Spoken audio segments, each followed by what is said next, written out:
오늘 우리에게 주신 하나님 말씀은 요한복음 12장 12절에서 19절 말씀입니다.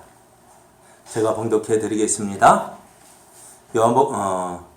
그 이튿날에는 명절에 온 큰 무리가 예수께서 예루살렘으로 오신다는 것을 듣고 종려나무 가지를 가지고 맞으러 나아가 외치되 호산나 찬송하리로다. 주의 이름으로 오시는 이 곧 이스라엘의 왕이시여 하더라. 예수는 한 어린 나귀를 보고 타시니 이는 기록된 바 시온 딸아 두려워하지 말라. 보라 너의 왕이 나귀 새끼를 타고 오신다 함과 같더라.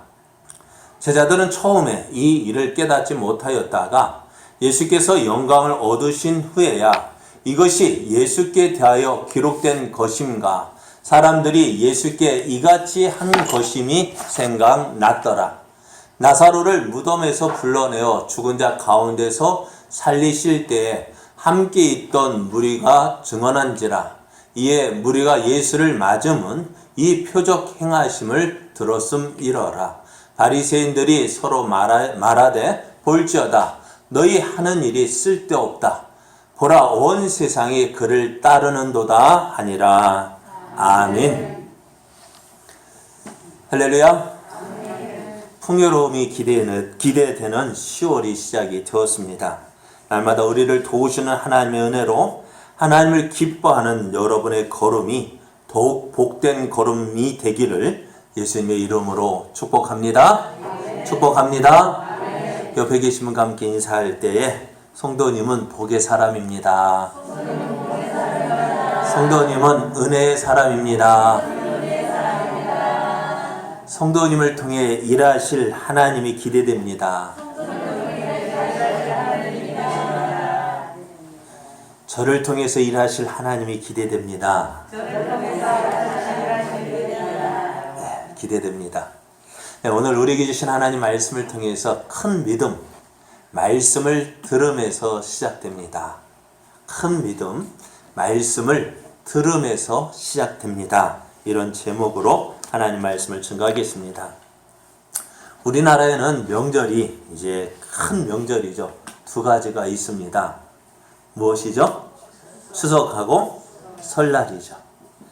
그래서 이 명절을 맞이하면은 대부분의 사람들이 부모님을 뵙기 위해서 고향을 찾아서 길을 떠납니다.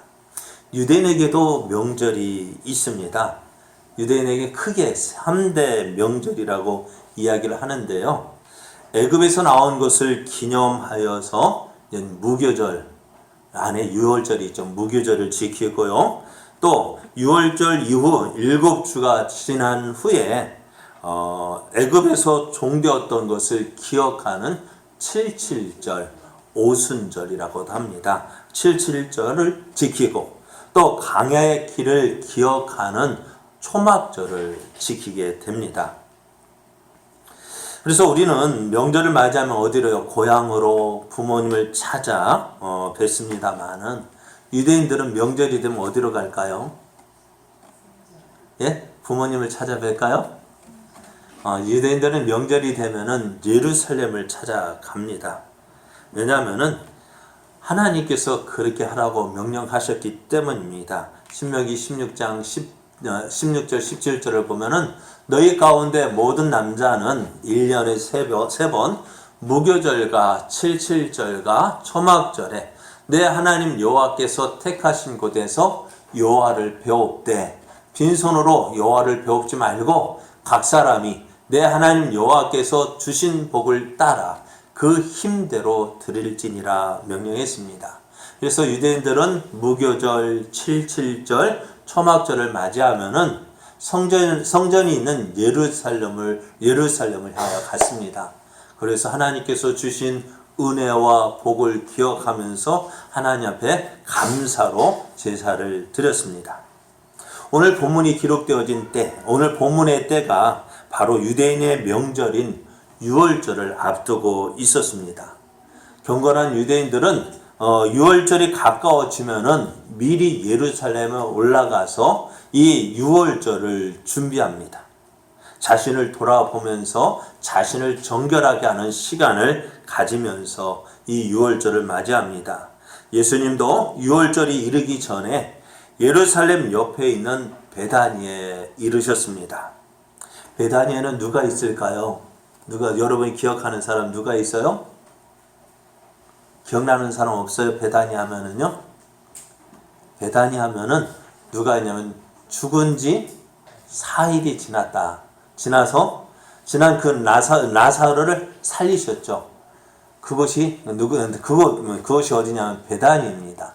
베다니에는 나사로, 마르다, 마리아 이렇게 3남매가 살고 있었습니다. 그래서 예수님께서 오신다는 소식을 들은 마르다와 마리아는 전에도 예수님 오시면 어떻게 정성껏 음식을 준비해서 예수님을 대접한 것으로 우리가 성경에 기록이 되어져 있어요. 그래서 마르다, 마리아는 어떻게 했을까요? 예수님께서 오신다는 소식을 듣고 전에도 정성을 다해서 음식을 준비했다면은 이번에는 어떻게 했을까요? 더욱더 정성을 다해서 음식을 준비했습니다. 왜 그럴까요? 죽은 오빠를 살려주셨거든요. 모든 소망이 끊어졌는데 그 죽은 오빠를, 그래서 죽은 지 4일이 지나서 냄새가 나는 그 오빠를 누가요? 예수님이 살려주셨습니다. 그래서 얼마나 예수님이 고맙고 예수님 오시는 기뻤을까요? 전에 오빠가 죽었을 때는 슬픔으로 맞이했지만 지금은요 기쁨으로 맞이할 수 있었습니다. 그리고 예수님과 함께했던 예수님을 모시고 또 함께한 사람들과 그 기쁨을 나누는 시간이 되었습니다. 그렇게 모든 사람이 기뻐하고 있을 때에 마리아가 예수님 앞으로 나왔습니다. 그리고 손에 들고 온 향유병을 예수님 발에 기울였습니다. 향유병에서는 가장 비싼 귀한 나드 향유가 있었는데요. 그 향유가 예수님 발에 부어졌습니다. 향유가 부어졌을 때에 그 향기가 온 집안에 가득하게 되어지고 또 사람들이 이 향기에 놀래서 이게 무슨 향이지 하고 보았더니 뭐하고 있어요? 마리아가 예수님 발 앞에 엎드려서 그 향유를 붓고 있는 것입니다. 이 마리아의 행동에 다른 사람보다 다른 모든 이게 무슨 일이 하고 있는데 누가 가장 먼저 이 분위기를 깼을까요? 가룟유다요. 가룟유다가 하는 말이 이 향유를 어찌해서 300데나리온에 팔아 가난한 자들에게 주지 아니하였느냐 하면서 그 마리아를 책망하는 거예요. 갑분싸라고 이야기하죠. 갑자기 분위기가 싸늘해졌습니다. 마리아는요, 이 예수님 오신 그 분위기를 깨트리려고 한 것이 아니에요. 그런데 예수님을 사랑하고 죽은 오빠를 살려주신 그 예수님이 너무너무 감사해서 자신에게 있는 가장 귀한 것, 내게 있는 그 귀한 것도 아끼지 아니하고 예수님 앞에 드렸습니다.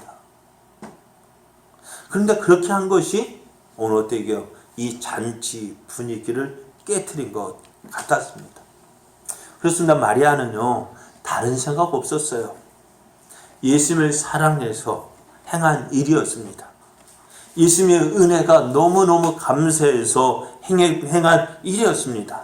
그럼에도 이런 일이 다른 사람에게 지적당하고 책망을 받습니다. 그럴 때 마리아 마음은 어땠을까요? 내가 이러려고 그런 거 아닌데, 그죠?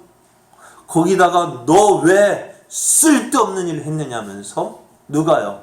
예수님의 제자 중에 한 사람이 가룟유다가 책망할 때에 그 책망은 누가 책망하는 것 같아요? 예수님이 책망하시는 것 같단 말이에요. 고개를 들 수가 없었습니다. 여러분, 만약에 우리가 이런 일을 당했다면 어땠을까요? 내가 예수님을 사랑해서 하나님을 사랑해서 몸된 교회를 사랑해서 내가 마음 다해서 어떤 일을 했는데 사람들이 야 너 그거 뭐하러 하냐고 그거 왜 쓸데없이 그 일 했냐고 책망하면 여러분 기분이 좋을까요? 안 좋을까요? 안 좋겠죠. 그럼 어떻게 할까요? 예? 어떻게 할까? 우리 마음 같으면 어땠을까요? 그 자리를 뛰쳐나가고 내가 뭐 하고서 속에서 화가 나고 그게 어떻게 또 시험이 들어가지고 에이 내가 왜 나가나 봐. 그런 마음을 가지지 않았을까요? 그런데 그 모든 일들을 누가 보고 계셨어요? 예수님이 보고 계셨어요.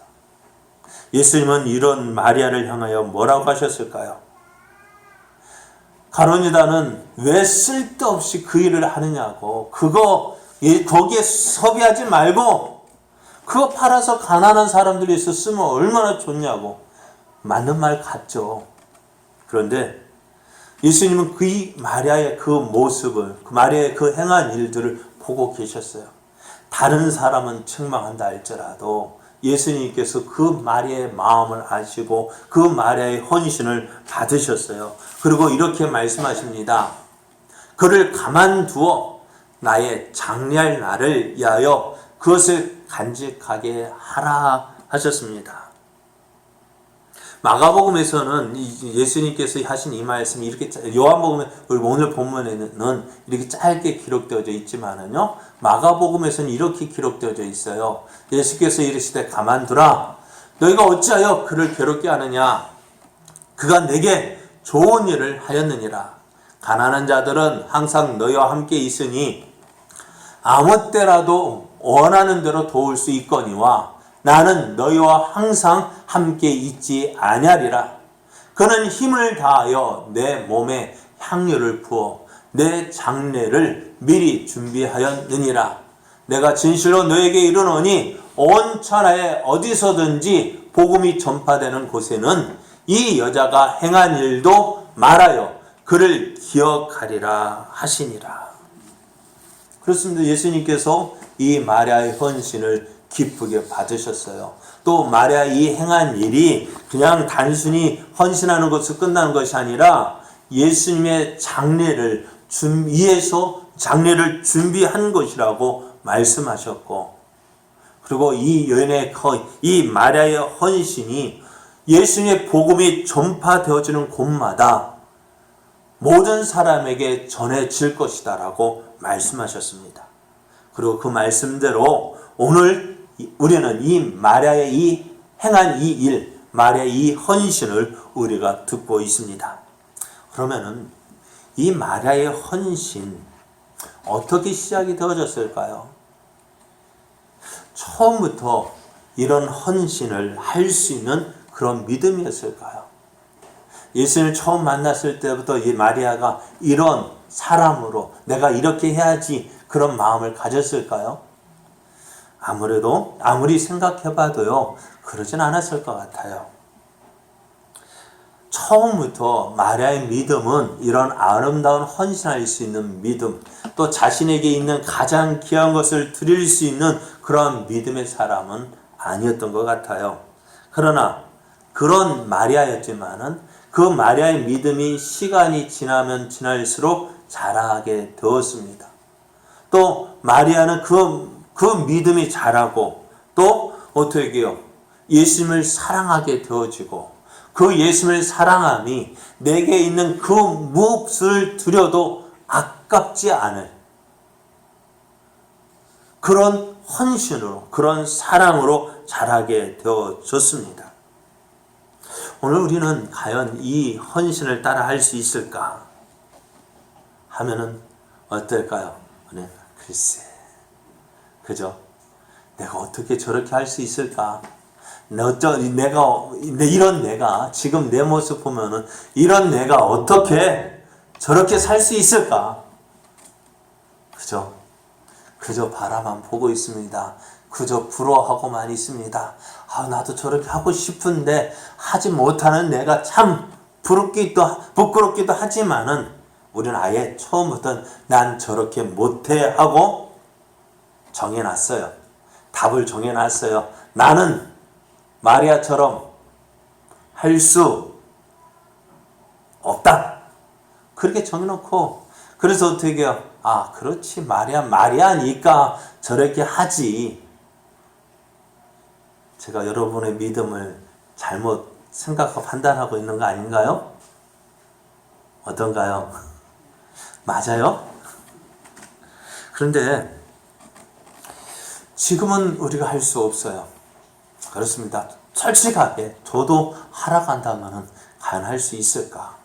그래서 참 의심이 되어집니다. 그러나 우리의 믿음은요, 성경에 있는 마리아도 처음부터 그렇게 되어진 것이 아니에요. 어떻게 되어졌을까요? 마리아는요, 하나님의 은혜를 사모했습니다. 말씀을 사모했습니다. 그래서 예수님이 자기 집에 오실 때 마리아 집에 그 몇 번이나 오셨을까요? 그러나 마리아가 그 예수님이 마리아 마르다의 집에 오실 때마다 어떻게 해요? 예수님 오시기 전 정성껏 예수님을 오시기를 기다리면서 마르다와 함께 음식을 준비했을 거예요. 그리고요, 예수님 오시면은요, 어떻게 했다고요? 음식 준비하던 거 다 제껴놓고. 그래서 누구한테 혼나요? 마르다한테 혼나잖아요. 매일 혼나잖아. 야, 너 어디 갔다 오는 거야? 난 이렇게 바쁜데 너 뭐 하고 있는 거야? 그래서 이제 어떻게까지요? 마르다가 예수님한테 일러 바치잖아요. 예수님, 저 마르다 좀 뭐라고 좀 해 주십시오. 왜? 난 이렇게 바쁘게 예수님 대접한다고 이렇게 바쁘게 움직이는데 저 마리아는 가만히 앉아 있잖아요. 저 마리아를 좀 뭐라 해서 저 누나 좀 언니 좀 가서 좀 도와주라고 그렇게 해달라고. 얼마나 마르다가 얼마나 얄미웠으면 그렇게 했겠어요. 근데 마리아는 그렇게 언니가 볼 때 얄미울 정도로 뭐 했다는 거예요? 말씀을 사모했어요. 예수님 발 아래 앉아서 예수님이 주시는 말씀, 예수님 하시는 말씀 듣기를 기뻐했어요. 그 말씀을 듣다 보니 어떻게 될까요? 믿음이 자라는 거예요. 말씀 듣기를 사모하다 보니 그 사모함이 어떻게 될까요? 말씀을 들을 때마다가 은혜가 되어지는 거예요. 그 은혜가 되어지니까 어떻게 해요? 그 믿음이 더 자라게 되어지고 그 예수님을 더 사랑하게 되어지고 거기에다가 그 사랑하면 어떻게 되어졌을까? 죽은 나사로를 살려주시니까 어떻게 될까요? 더 크게 예수님을 사랑하게 되어진 거예요. 처음부터 마리아가 그런 믿음의 사람이었던 것은 아니라는 거예요. 그러면은 오늘 우리의 믿음이 어떻게 성장될까 하는 문제입니다.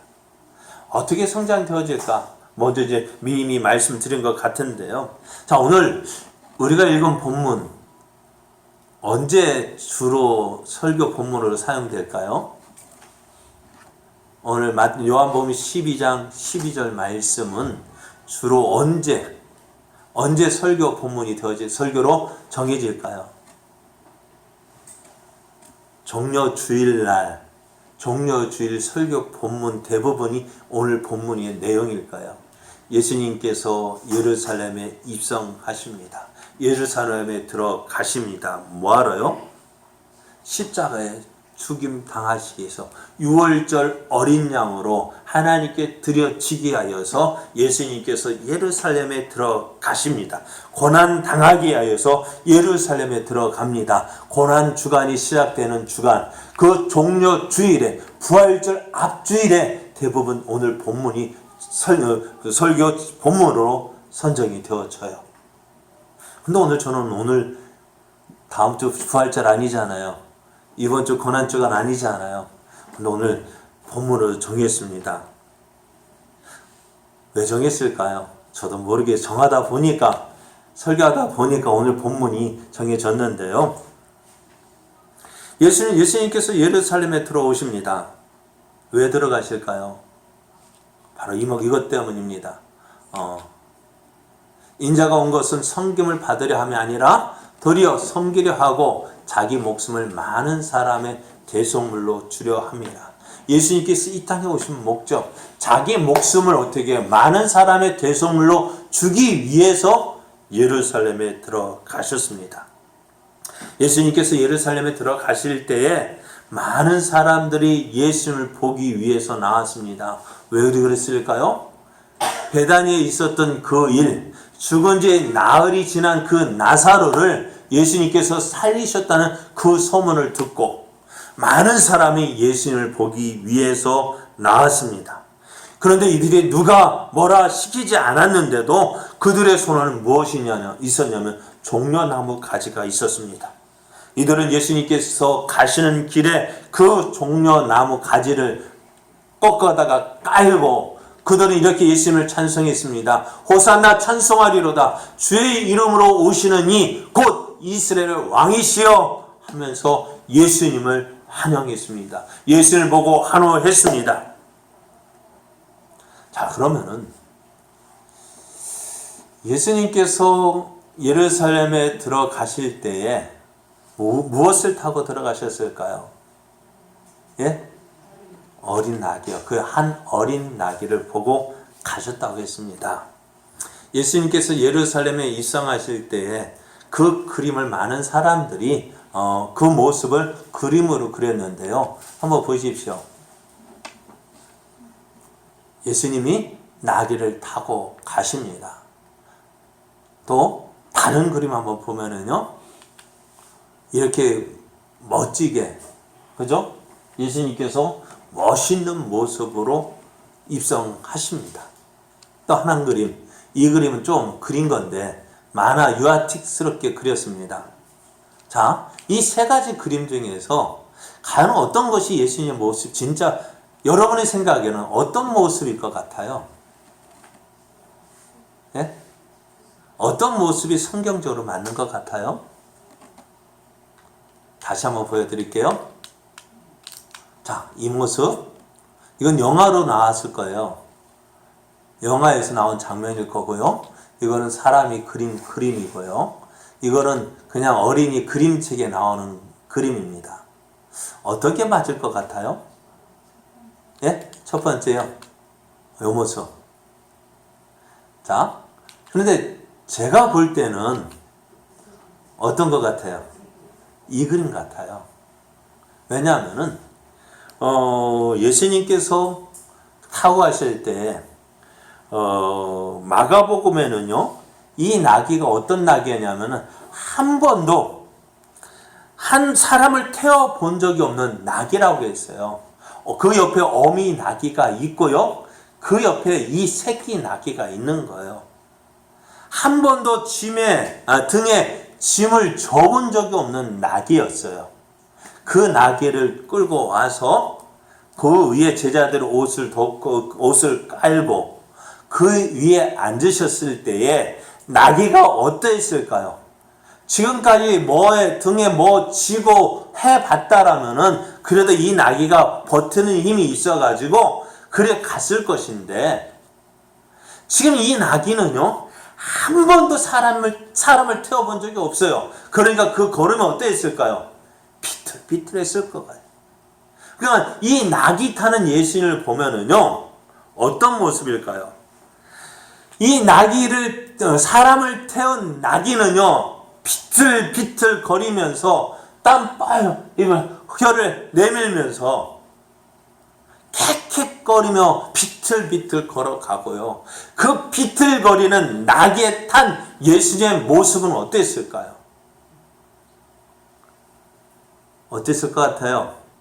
그러니까 불편하고 불쌍한 모습이 오늘 오늘 예루살렘에 들어가는 예수님의 모습이었으리라 생각이 되어집니다. 그럼 이 장면을 누가 연출했을까요? 예? 누가 이 장면을 연출했을까요? 제자들이 했을까요? 아무것도 모르는 만약에 제자들이 했다면 어떻게 했을까요? 예? 제자들이 했다면은 저 이만희가 타고 있는 흰 말이나 검정 말이나 멋있는 말을 준비해가지고 예수님 타십시오 하고 그 멋진 말을 준비해서 들어갔을 거예요. 그런데 이 장면을 누가 연출했을까요? 예수님이 연출하셨어요. 예수님이 입성하기 베다냐 벳박의 건너편 마을에 가면은 나귀가 메어 있을 것인데 그 옆에 이 나귀가 있을 것이다. 이 나귀를 끌고 와라. 끌고 올 때 누가 뭐라 하면은 주께서 쓰시겠다 하라 하고 어떻게 해요? 그 말만 하고 끌고 오라 했어요. 그리고 갔더니 제자들이 갔더니 정말 그대로 예수님 말씀대로 있는 거예요. 그 나귀를 끌고 오자 했더니 누가 물어요. 너 그거 뭐 쓰려고 하느냐? 그러니까 제자들이 뭐라 했어요? 들은 말대로 예수님이 시키신 대로 뭐라 했을까요? 주께서 쓰시겠다 하라고 합디다 하니까 그 사람이 뭐라 했을까요? 아무 말도 하지 않는 거예요. 아무 말도 하지 않고 내주었어요. 그렇습니다. 예수님께서 이 모든 일을 연출하셨어요. 가장 불편하고 또 가장 불쌍한 모습으로 예수님은 가장 불편한 모습으로 나귀에 타고 오셨고 그 나귀는 가장 불쌍한 나귀처럼 그 예수님이 많은 사람들이 하는 그 모습과는 다르게 비교될 정도로 예수님의 모습은 아주 초라하고 불쌍하고 불편한 모습이었던 거예요. 자, 그 모습을 보면 어떻게 했을까요? 참 꼴불견이었을 것입니다. 많은 사람이 야 저거 봐라 하고 예수님이 이 모습을 보고 배꼽을 잡고 웃었을 거야. 이것이 예루살렘의 모습이었습니다. 자, 이 나귀를 누가 제자들이 옆에서 끌고 있습니다. 옆에서 끌고 있는 그 제자들의 모습은 또 어땠을까요? 제자들은 어땠을까요? 자랑스러웠을까요? 아이고 부끄러워가지고 창피해서 고개를 들지 못했을 거예요. 예수님 왜 이렇게 행하십니까? 꼭 이렇게 행하셔야 했습니까? 라고 제자들은 묻고 싶었을 거예요. 이렇게 하지 않아도 되잖아요. 차라리 이렇게 할 바에 뭐 하는 게 나아요? 걸어가는 게 낫지.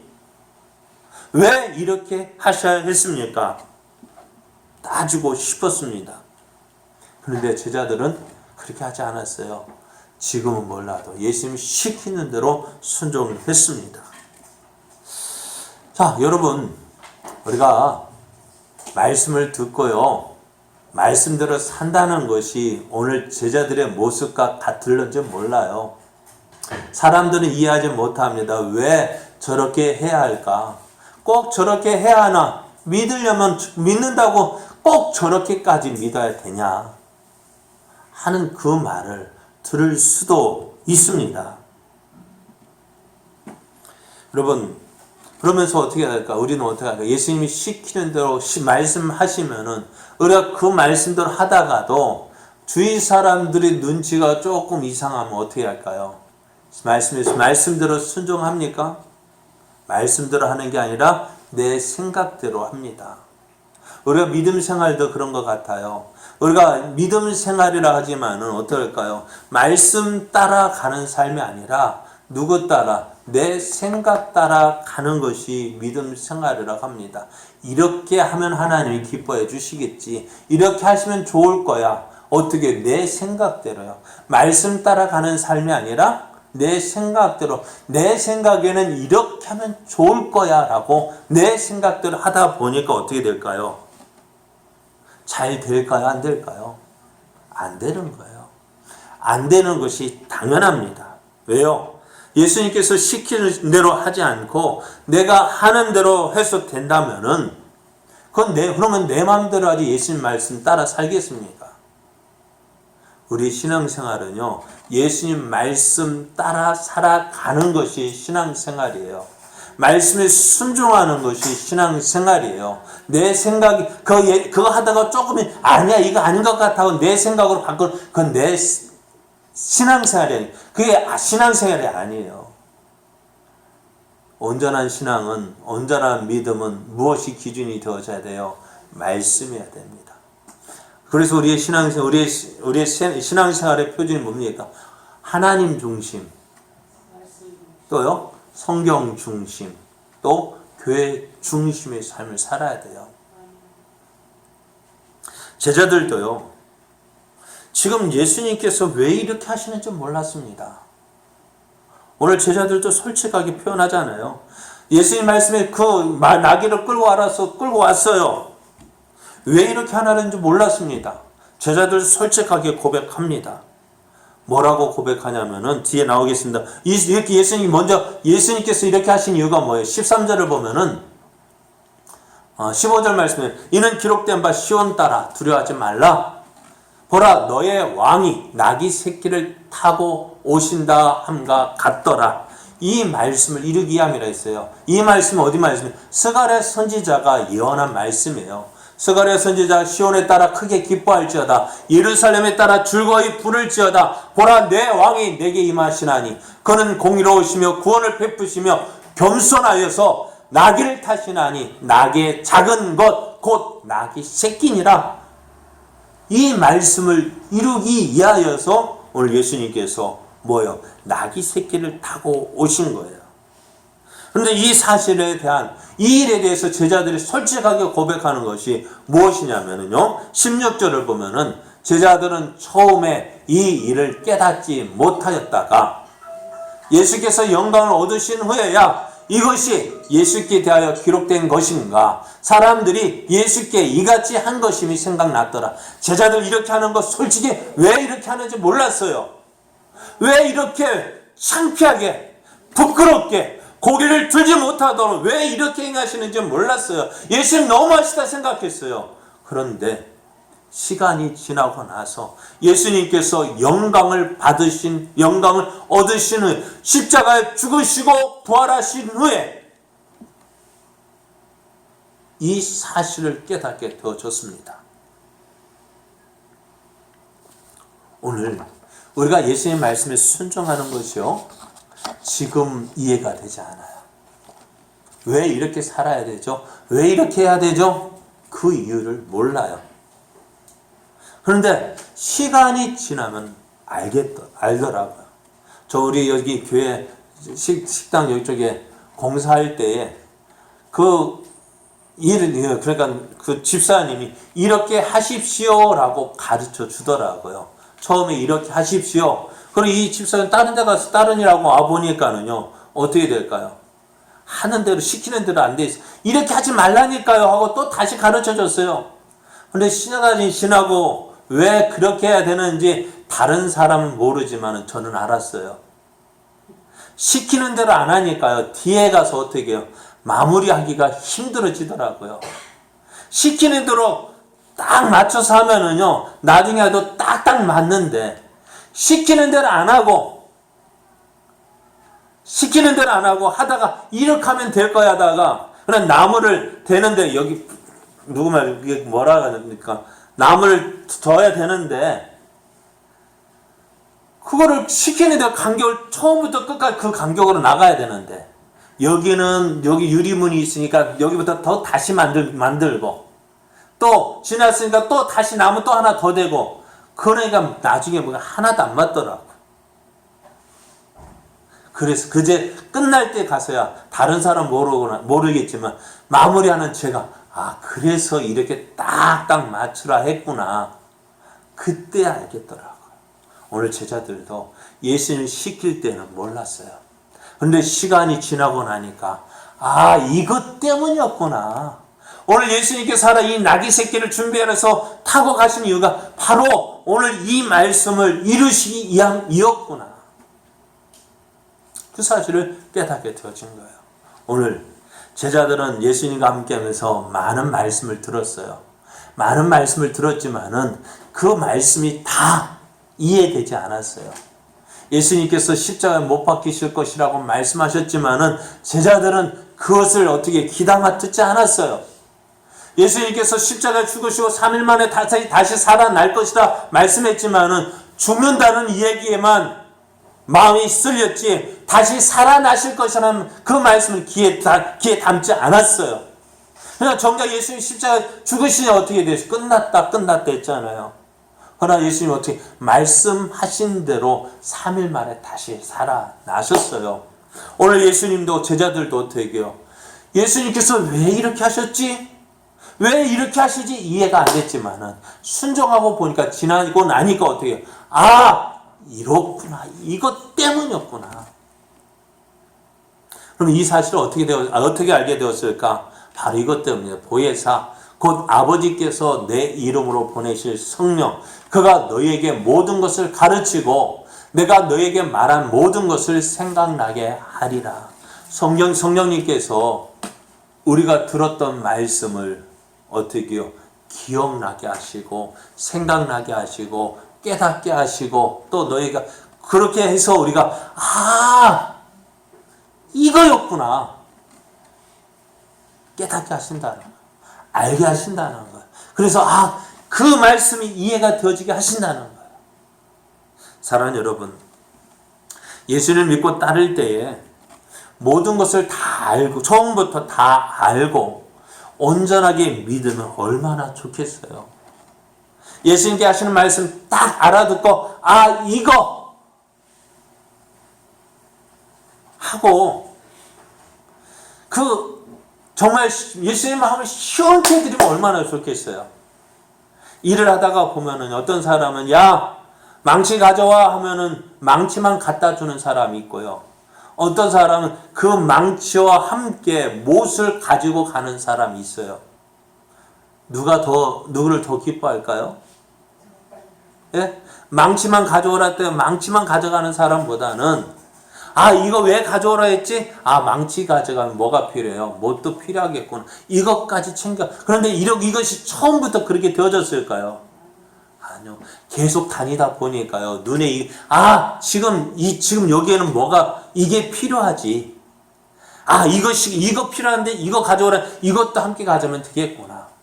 어떻게 되어질까? 그렇게 처음부터 되어지는 사람은 없다고요. 다니다 보니까 어떻게 그게 점점 좀 맞아져 가는 거예요. 우리의 믿음도 그래요. 처음부터 하나님이 기뻐하실 만한 그런 믿음을 가진 사람은 없습니다. 성경을 보십시오. 믿음의 사람이라고 하는 그 노아도 어떻게 해요? 온전한 믿음이야. 당대에 의인하게 했던 그 노아도요. 어떻게 했을까요? 술 먹고 술 취해서 홀라당 벗고 잠을 자다가 괜히 그거 보았던 누구요? 자기 아들 저주하잖아요. 저주받게 하잖아요. 아브라함은 어떠했습니까? 믿음의 조상 아브라함은요. 아브라함도 하나님 믿지 못하고 의지하지 못하고 기근을 피하여 애굽으로 내려갔다가 어떻게 해요? 자기 아내 사라를 아내라 하지 못하고 동생이라 했단 말이에요. 왜요? 하나님 믿지 못해서요. 또 다윗은 어떠했습니까? 다윗도요. 온전한 믿음의 사람이었지만 그의 삶에 가장 큰 상처, 믿음의 큰 아픔이라면 뭐가 있을까요? 우리아의 아내 밧세바의 사건. 이렇게 믿음의 사람도 어떻게 실수가 있었다는 거예요. 예수님의 제자들은 어떠했을까요? 예수님의 수제자라 할 수 있는 베드로는 어떠했습니까? 예수님을 다 알고 계시네요. 3번 부인했던 사람이잖아요. 그러면 요한은 어땠을까요? 여러분, 오늘 요한복음을 기록한 그 요한의 별명은 뭡니까? 예? 사랑의 사도잖아요. 요한이 사랑의 사도예요. 그런데 그 앞에 주어진 별명이 또 있어요.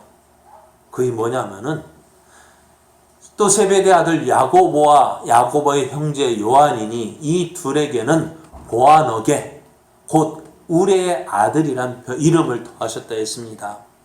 보아너게 우레 천둥과 번개의 아들이래요. 왜 이런 별명이 주어졌냐면은요.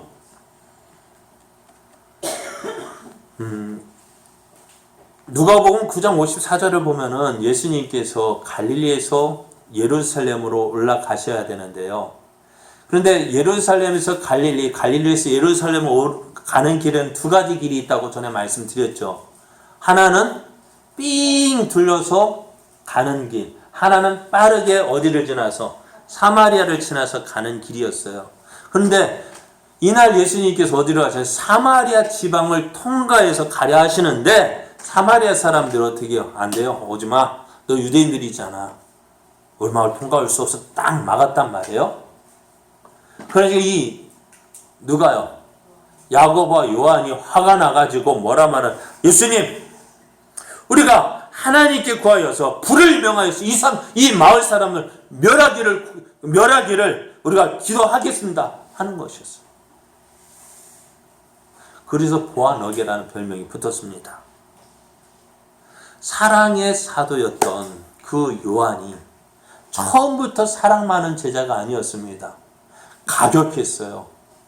그런데 그가 어떻게 돼요? 이렇게 변화가 되어진 것입니다. 또 바울은 어떠했을까요? 바울의 생애에서 실수한 적이 있을까 없을까요? 실수한 거 찾아볼 수 있습니까? 없습니까? 바울은요, 죽을 때까지 이 한 사람을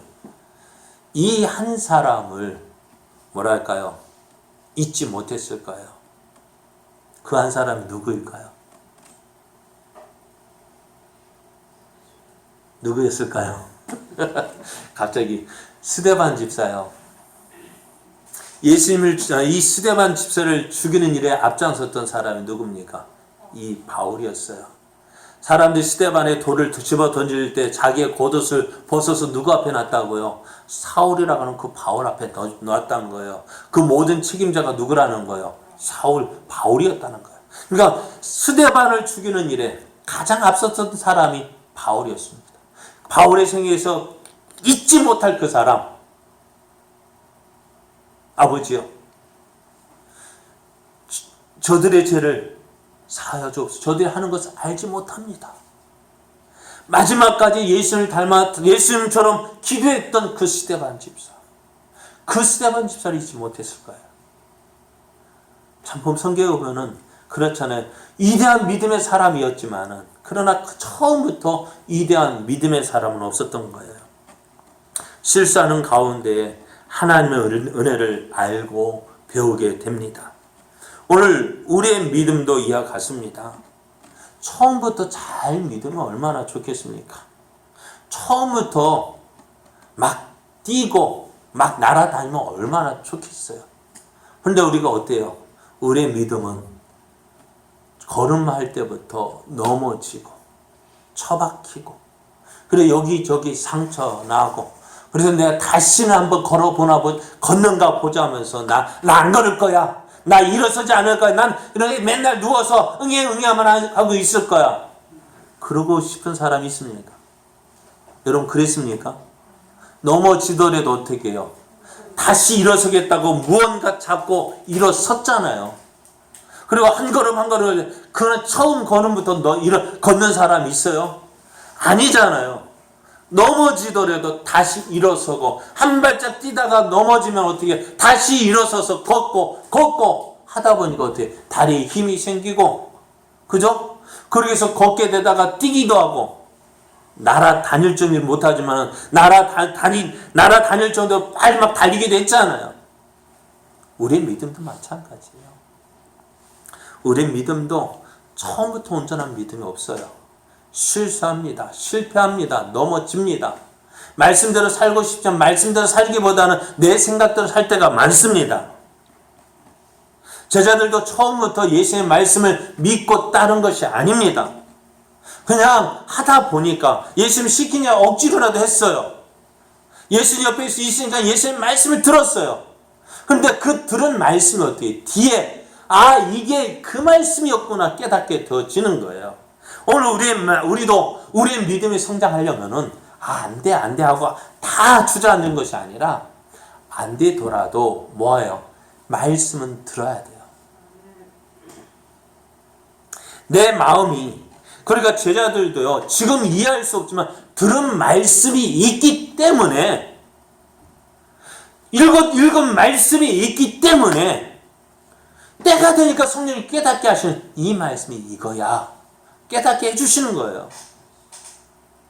오늘 우리도 믿음이 잘하려면 어떻게 해요? 이해되지 않는다고 해서 또 말씀은 기억나지 않는다고 내려놓을 것이 아니라, 이해되지 않더라도 그냥 도장만 찍어 놓으셔요.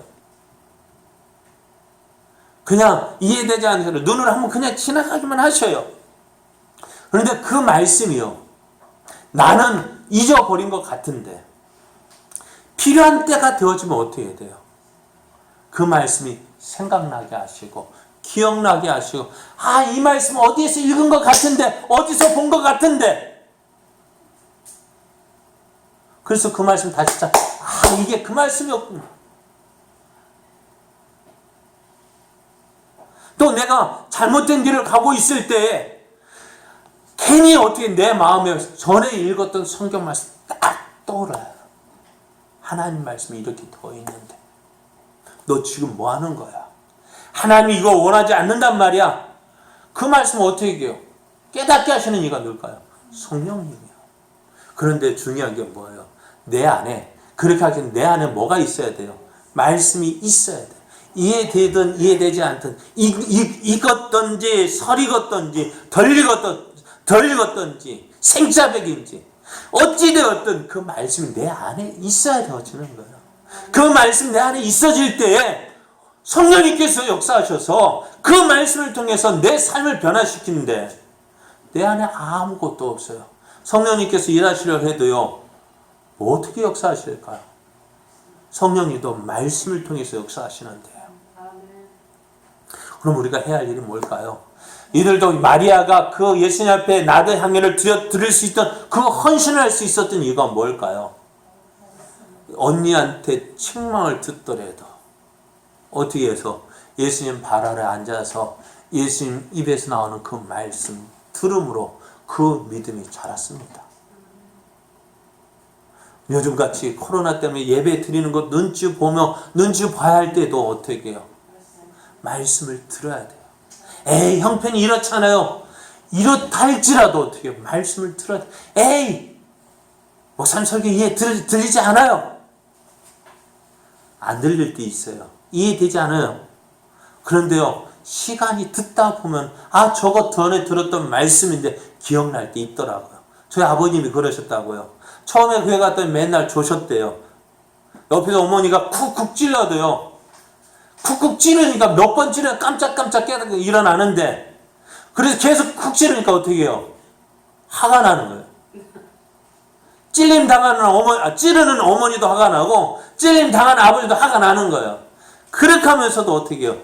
나가셨대요. 그랬더니 어느 날 목사님만 설교하시는데 한 가지가 들렸대요. 저건 내가 들었던 이야기인데 전에 목사님이 설교하시다 그 얘기를 하셨던 것 같아요. 그런데 어떻게 해요? 요번에 또 그 이야기 하시네? 하고 그게 귀가 뚫렸는가 봐요. 그때부터 들렸다 하시더라고요. 그래요. 지금 이해가 안 되고요. 들리지 않아도요. 어찌되었든지 말씀은 읽고 듣고 묵상하고 또 그 말씀도 살 때 어떻게 해요? 그것이 어떻게 돼요? 믿음이 되어지는 거예요. 성령님께서 그 말씀을 통해서 역사하시고 깨닫게 하시고 또 나가 그 말씀에 순종할 수 있도록 해주시는 거예요. 사랑하는 여러분, 말씀이 우리의 믿음의 시작입니다. 성장의 밑바탕입니다. 그 말씀이 우리의 신앙생활을, 믿음 생활을 승리케 하고요. 그 말씀이 우리의 믿음을 견고하게 하고요. 그 말씀이 하나님의 뜻을 소망하며 하나님의 뜻을 이루는 믿음의 삶을 살게 해주십니다. 이러한 믿음의 삶을 살아가는 저와 여러분 되어지기를 예수님의 이름으로 축복합니다.